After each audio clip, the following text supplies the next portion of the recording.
कल प्रधानमंत्री जी ने अपने भाषण में विपक्ष के बारे में बोला था कि विपक्ष आंदोलन की बात कर रहा है, मगर जो कृषि कानून है उनके कंटेंट के बारे में और उनके इंटेंट के बारे में विपक्ष नहीं बोल रहा है। तो मैंने सोचा आज प्रधानमंत्री जी को खुश करें और जो 3 किसान के बिल हैं, खेती के बिल हैं, उनके कंटेंट का और इंटेंट का की बात करें। हाँ, बजट पे बोलेंगे। आप शांत हो जाइए प्लीज। मालूम है किसान का मुद्दा भी बजट का मुद्दा है, आप उनका आदर कीजिए।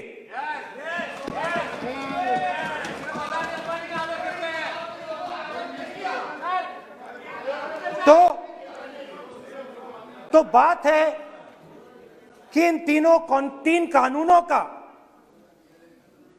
कंटेंट और इंटेंट क्या है। तो पहले कानून का कंटेंट, कोई भी व्यक्ति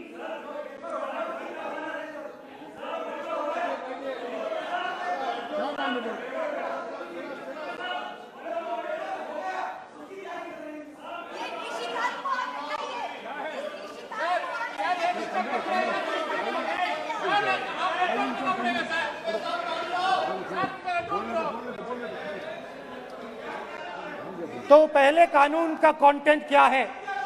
पहले कानून का कंटेंट है कि कोई भी व्यक्ति देश में कहीं भी कितना भी अनाज, सब्जी, फल खरीद सकता है, जितना भी खरीदना चाहता है खरीद सकता है। तो अगर खरीदी देश में अनलिमिटेड खरीदी होगी तो मंडी में कौन जाएगा? मंडी में कौन जाके खरीदेगा?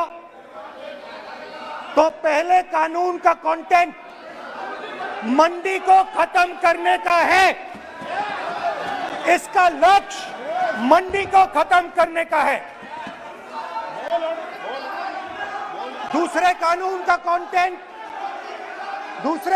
का कंटेंट क्या है कि बड़े से बड़े उद्योगपति जितना भी अनाज, जितना भी फल, जितनी भी सब्जी स्टोर करना चाहते हैं वो स्टोर कर सकते हैं, कोई लिमिट नहीं, जितना वो होल्ड करना चाहते हैं कर सकते हैं।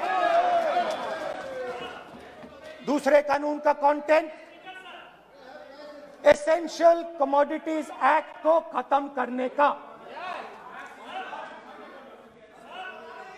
दूसरे कानून का कंटेंट जमाखोरी को अनलिमिटेड तरीके से हिंदुस्तान में चालू करने का। अब तीसरा भी कानून है। तीसरा कानून का कंटेंट जब एक किसान हिंदुस्तान के सबसे बड़े उद्योगपति के सामने जाकर अपने अनाज के लिए, अपनी सब्जी के लिए, अपने फल के लिए सही दाम मांगे तो उसे अदालत में नहीं जाने दिया जाएगा। तीसरे कानून का कंटेंट आपको याद होगा,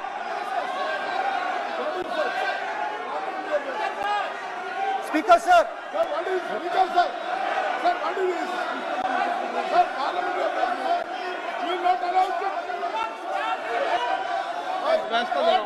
डरते क्यों? सुनो, तू हिलिया सुन अपने स्पीकर सर, दादा स्पीकर सर, आप बजट फैमिली प्लानिंग का आप बजट पर बात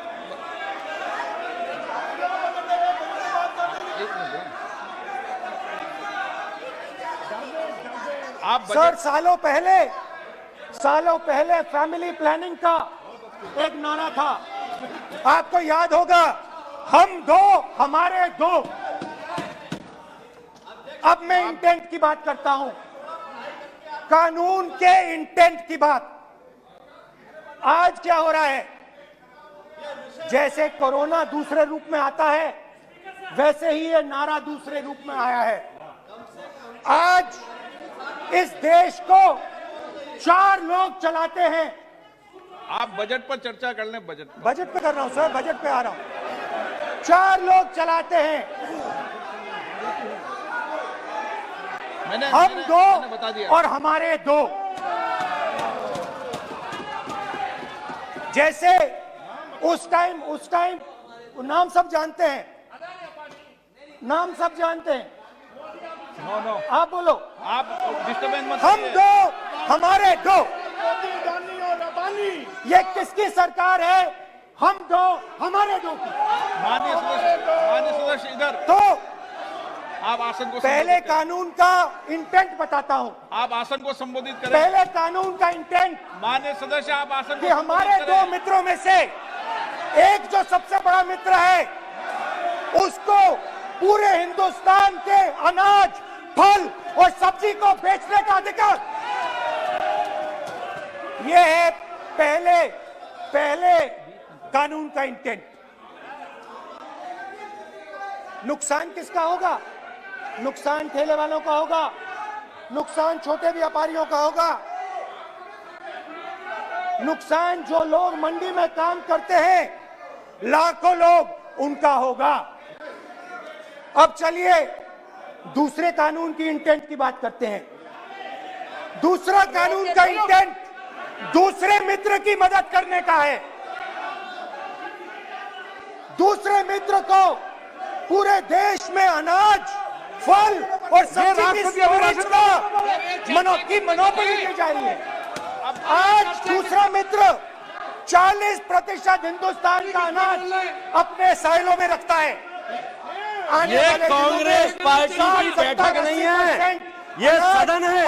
और अगर बजट में साइलोज में रखेगा। ये सभा नहीं है। प्रधानमंत्री कहते हैं सर मैं अध्यक्ष जी आपको कहना चाहता हूँ, जब आपने बजट के लिए चर्चा के लिए पुकारा, मैं बता रहा हूँ, एक मिनट बैठिए। माननीय सदस्य, आज बजट पर चर्चा है, मैं आग्रह करता हूँ। प्रधानमंत्री कहते हैं बजट पर कि मैंने ऑप्शन दिया है।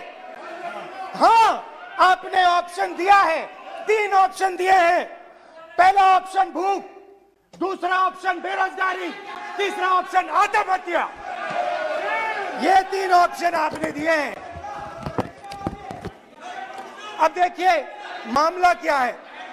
मामला यह है कि हिंदुस्तान का सबसे बड़ा बिजनेस, सबसे बड़ा व्यापार एग्रीकल्चर का है। अब बजट 40% आबादी इस पे जीती है, इससे जीती है। 40 लाख करोड़ रुपए का धंधा है।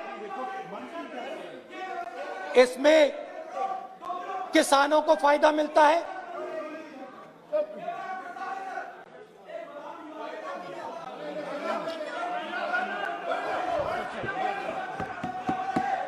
तो दूसरे कानून का थोड़ा मैं इंटेंट समझा देता हूं। दूसरे कानून का इंटेंट है, पानी दो, पानी गिर जाएगा, पानी दो। दूसरे कानून का इंटेंट है कि एक व्यक्ति को आप पूरे देश के अनाज की स्टोरिंग की मोनोपोली दे दो, और जब किसान अपने अनाज के लिए सही दाम मांगने जाएगा, तो जिसके पास स्टोरेज की मोनोपोली होगी वो मार्केट में अनाज डालेगा और किसान से कम पैसे में खरीद करेगा। और जब वही किसान कंज्यूमर बन के अपना ही माल खरीदने जाएगा, तो वही व्यक्ति अपने गोदाम से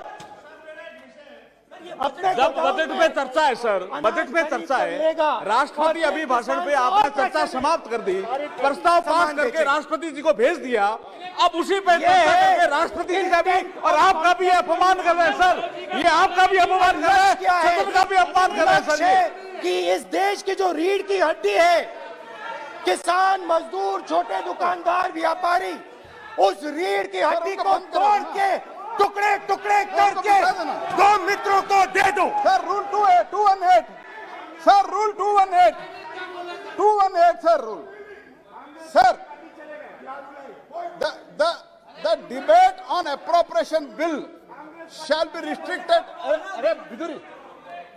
The debate on appropriate bill shall be restricted to the matters of the public importance or administrative clausely employed in the grants covered by the bill which have not already been raised while the relevant demands of grants were under consideration. I would like to remind him that he should restrict his speech to the budget. Number 2, and he is claiming that 40% of the groceries and other things, vegetables, they are kept in Adani's and Ambani's place. Let him prove that. Where from? He should place it on the table. He should place it on the table. Where can he get all these documents? Where statistics कहाँ से आए? इसको authenticate करना है. Record में नहीं जाएगी। चलिए बैठिए। आप बोलने दे रहे हैं क्या? सर आपने माइक बंद कर दिया। बोलने दीजिए। बैठिए। माइक बंद कर दिया सर आपने सर। बैठिए। आप क्यों डिस्टर्बेंस कर? आप बोलने दीजिए ना। आप कोई रूल बता रहे हैं क्या? आप कोई रूल बता रहे हैं? अधीर रंजन जी, अधीर रंजन जी, अधीर रंजन जी को बता दें। अधीर रंजन जी। Sir, 2214. Sir, rule 214. Sir, discussion of a general character. Sir, discussion of a general character may be allowed on the motion or any amendment moved thereto, but the details of the grant shall not be discussed further. Then is necessary to develop the general point. Sir, discussion on general point is allowed. So discussion, it is the discussion on general point. Discussion of general point is allowed in the rule book. Discussion of general point. अच्छा budget में क्या agriculture मुद्दा नहीं है? Budget में क्या agriculture मुद्दा नहीं है? तो बजट में जब एग्रीकल्चर मुद्दा है तो बजट में क्यों चर्चा नहीं हो सकता एग्रीकल्चर? दादा My point of order is simple. You listen to this, sir. Please. 349. It says, while the House is sitting, a member, 2, shall not interrupt any member while speaking by disorderly expression or noises or in any other disorderly manner.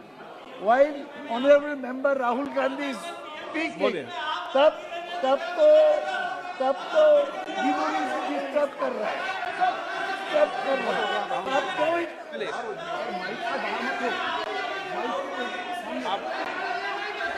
आज ये क्या कल नहीं था क्या? कल नहीं था?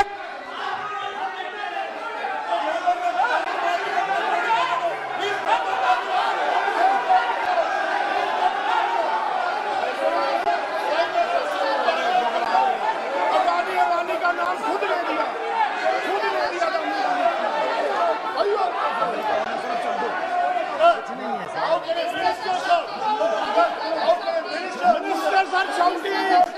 मंत्री शोर डाल रहे हैं। मंत्री ऐसा कभी हुआ नहीं, मंत्री भाग रहे हैं, रूल बुक ढूंढ रहे हैं।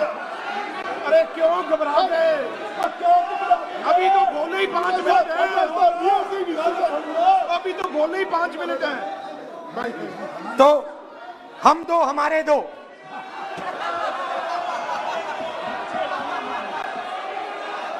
वो आपको याद होगा, वो फोटो होती थी 4, हम दो हमारे दो।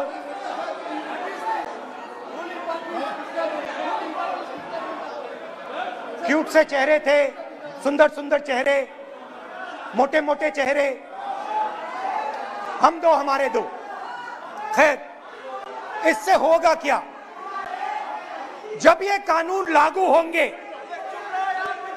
तो जो इस देश के किसान हैं, इस देश के मजदूर हैं, छोटे व्यापारी हैं, इनका धंधा बंद हो जाएगा।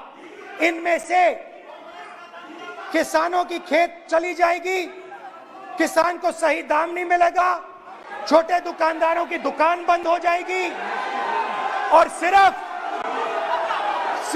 दो लोग, हम दो और हमारे दो इस देश को चलाएंगे। हिंदुस्तान का फूड सिक्योरिटी का सिस्टम है वो नष्ट हो जाएगा और पहली बार सालों बाद एक बार फिर पहली बार हिंदुस्तान के लोगों को भूख से मरना पड़ेगा। रूरल इकोनॉमी नष्ट हो जाएगी और ये देश रोजगार नहीं पैदा कर पाएगा।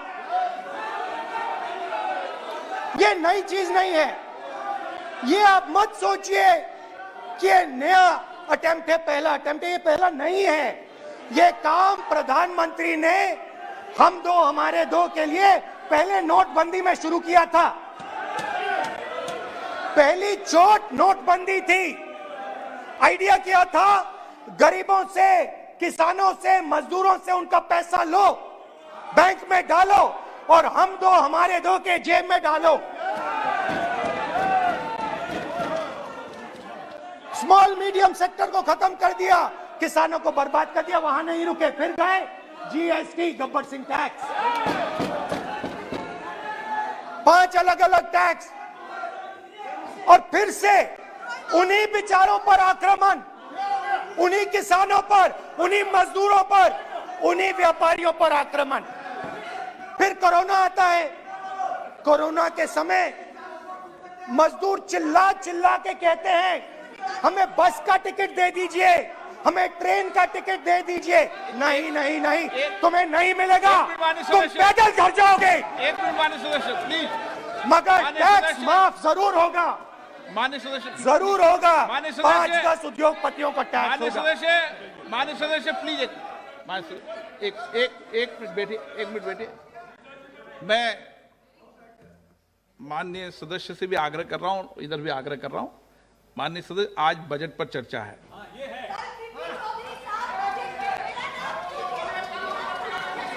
चलो चलाओ। मैं आ रहा हूं सर बजट पे, सर मैं आ रहा हूं बजट पे।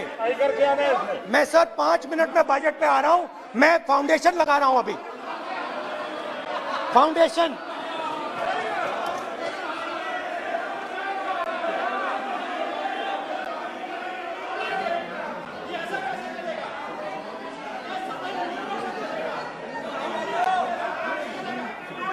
तो पहले नोटबंदी, फिर जीएसटी, फिर कोरोना के समय उन्हीं 4, 5, 10 लोगों को पूरा का पूरा कर्जा माफ, 10 लाख करोड़ रुपए जो भी था कर्जा माफ। मगर हुआ क्या? हिंदुस्तान का रोजगार का जो सिस्टम है, जो स्मॉल एंड मीडियम इंडस्ट्री है, वो खत्म हो गई। आज ये देश रोजगार नहीं पैदा कर सकता है, सीधी सी बात। और आज नहीं, कल भी ये देश रोजगार नहीं पैदा कर पाएगा, क्योंकि आपने इस देश की रीढ़ की हड्डी तोड़ दी है। किसान की, मजदूर की, छोटे दुकानदार की, स्मॉल मीडियम बिजनेस की रीढ़ की हड्डी तोड़ दी।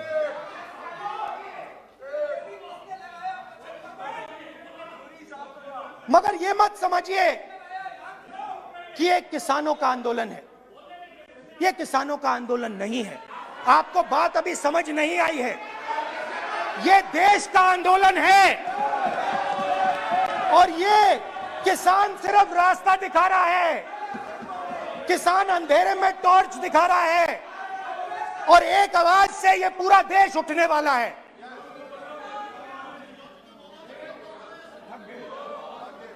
पूरा देश एक आवाज से हम दो हमारे दो के खिलाफ उठने जा रहा है।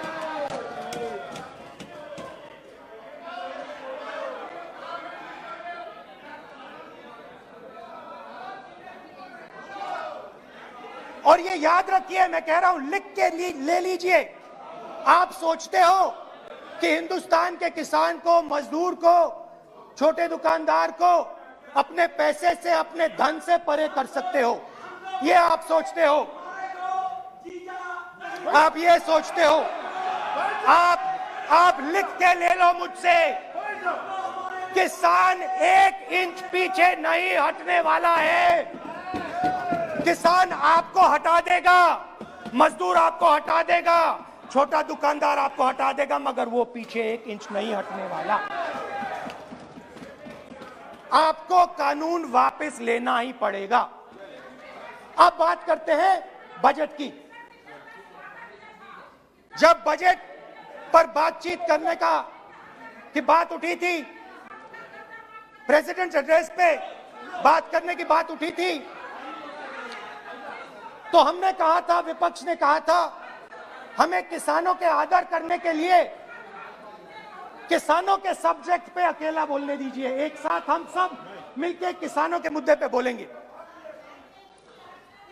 स्पीकर सर ने सरकार से पूछा और सरकार ने कहा नहीं, किसानों के मुद्दे पर चर्चा नहीं होगी, बजट पे होगी और प्रेसिडेंट एड्रेस पे होगी, अलग चर्चा किसान के मुद्दे पे नहीं हो सकती।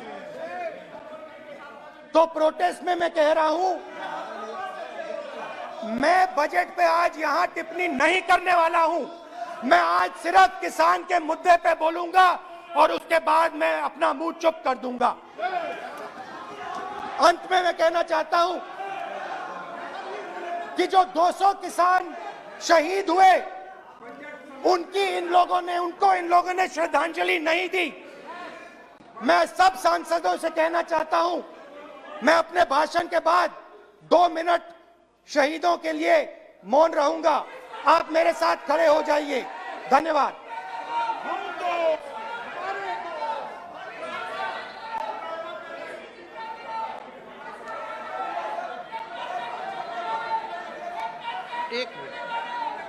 एक मिनट, आप बैठो। एक मिनट, माननीय